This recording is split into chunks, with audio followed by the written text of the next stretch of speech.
भगवत गीता में श्री भगवान कृष्ण कहते हैं कि उनकी दक्षता के कारण ही समस्त कार्यों में प्राकृतिक नियम ठीक से काम कर रहे हैं। कोई श्लोक है किसी को याद? मया दक्षेण प्रकृति सूयते सचराचरम हेतुना नेन कौन्तेय जगद विपरिवर्तित। ये मेरी जिंदगी का पहला श्लोक है, मैंने याद किया था। You know, I was very surprised. IIT में एक टॉम नाम का व्यक्ति था, वो भी प्रभुपाद जी की गीता पढ़ता था, लेकिन उसको पढ़ने के बाद ये कहता है देखो ये जो एनर्जी है ना, this energy is working automatically.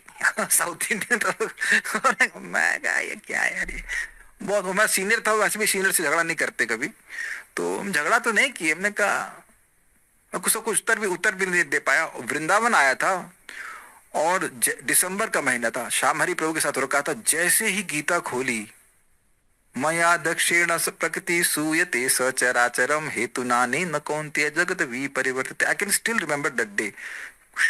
Just amazed. आप जानते हो ना, पहली बार का एक्सपीरियंस भगवद गीता को, कोई पता नहीं कौन सा श्लोक कहाँ पे है, नो क्लू। 2003 की बात कर रहा हूँ, 23 साल पहले की बात कर रहा हूँ। Still I remember that incident. और उसको तो मैं प्रीचिंग नहीं कर पाया, बट यहाँ एक बार उसको देख करके एकदम खुश हो गए। नहीं, भगवान की अध्यक्षता में चल रही है। प्रकृति हमेशा, मटेरियल एनर्जी हमेशा एक लिविंग फोर्स के अंतर्गत चलती है कि नहीं? यहाँ बल्ब जले हुए जल रहे हैं, लेकिन आप जानते हैं किसी ने स्विच दबाया है। ये बात समझने वाली है। ये बहुत इंपॉर्टेंट बात है कि जैसे ही हमने प्राकृतिक नियमों के नियामकों को आपने दरकिनार कर दिया, तो फिर आपके जीवन में पाप और पुण्य का कोई मतलब नहीं रह जाता। पाप का तो मतलब रहता है, पुण्य का कोई मतलब नहीं रहता। क्या समझे मैं क्या कह रहा हूं?